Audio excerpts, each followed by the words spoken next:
kickboxing?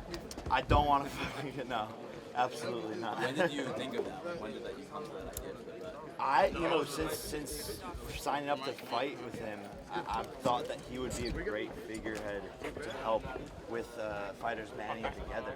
And I've always just had conversations about this. And we thought of GSP. And, really, we need everybody. It's not just like a couple fighters who are going to be able to pull this off. But he's a legend, right? He's one of the most respected ever. And that's important, right? Because I think a lot of fighters have animosity towards me, so they might not listen to me. So I need help in getting this done. He was very specific that he wants to do all MMA and not just UFC fighters. Logistically, how do you think something like that can be executed? I think it should be all MMA and then all boxing as well. It should just help all fighters because that's truly what's needed. But I think we'll start with MMA first. Hey, Jake, I had two questions. Just one in regards, you mentioned about fights not being named. Obviously, I'm sure you wanted to see Spence and Crawford in that fight.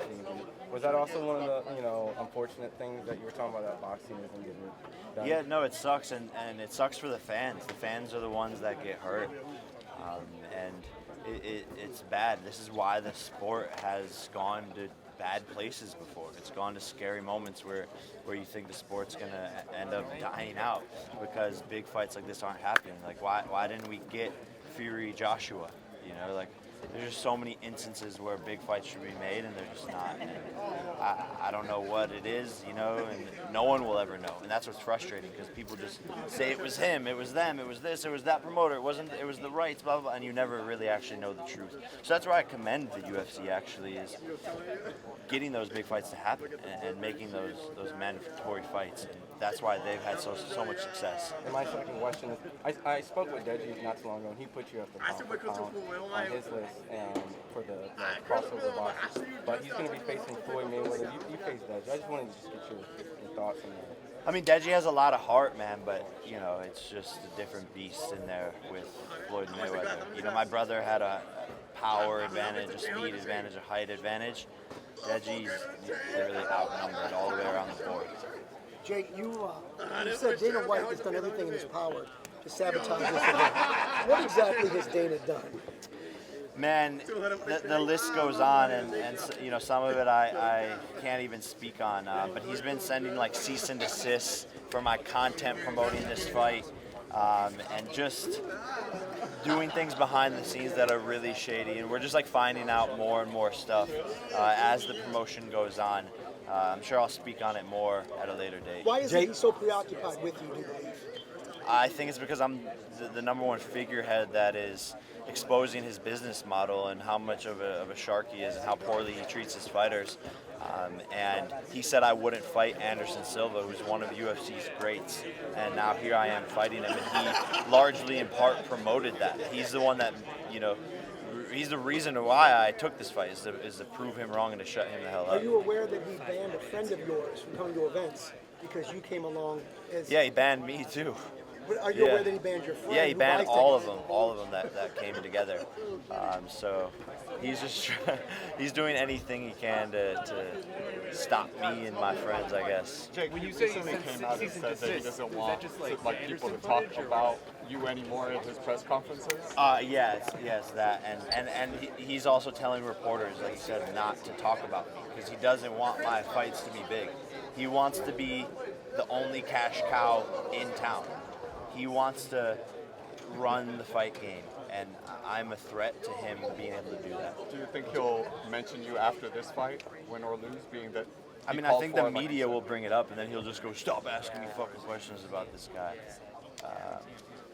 Jake, has any of the tactics that's being used successful? In the broadcast, do you think the fighters union would be something that he would be able to get him into? For sure, and I think George has tried this in the past, and we need all the help we can get.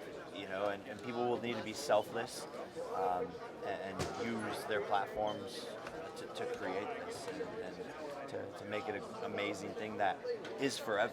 This is not just a 10-year thing. This is not just a couple years. This is something that could stand forever. Jake, with the changes going on in boxing, but with you being such a phenomenon and a cash cow in your own right, with there being no major sanctioning belts on the line, do you represent Do you think that your problem with a lot of the sanctioning bodies and other people is you represent change in boxing?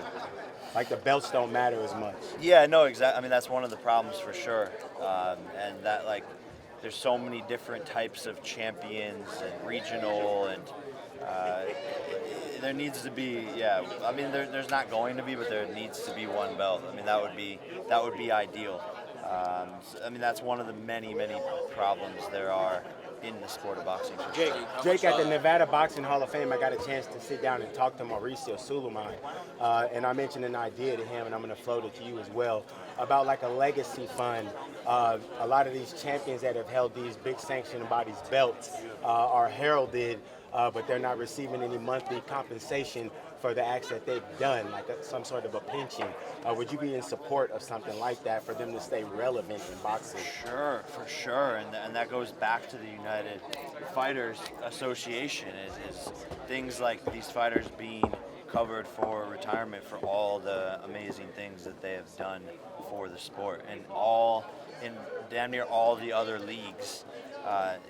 These athletes get some sort of pension or retirement if they play for a certain amount of time. So for sure, the champions who are improving the sport should be able to retire and not have to worry about whatever it is that they're going to do. Jake, you mentioned that Dana White has sort of been trying to sabotage this event. Has it been just like minor headaches, or have you guys have to like put out some big fires?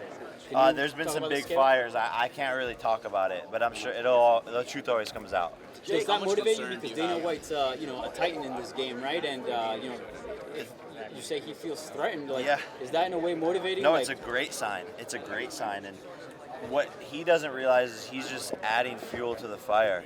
But he's trying to do anything he can to stop me. But it is cool that I am so on his radar that he feels threatened enough to care this much to try and sabotage my event. Jake, The people on answers on the better ticket. What round are you ending the fight, Jake?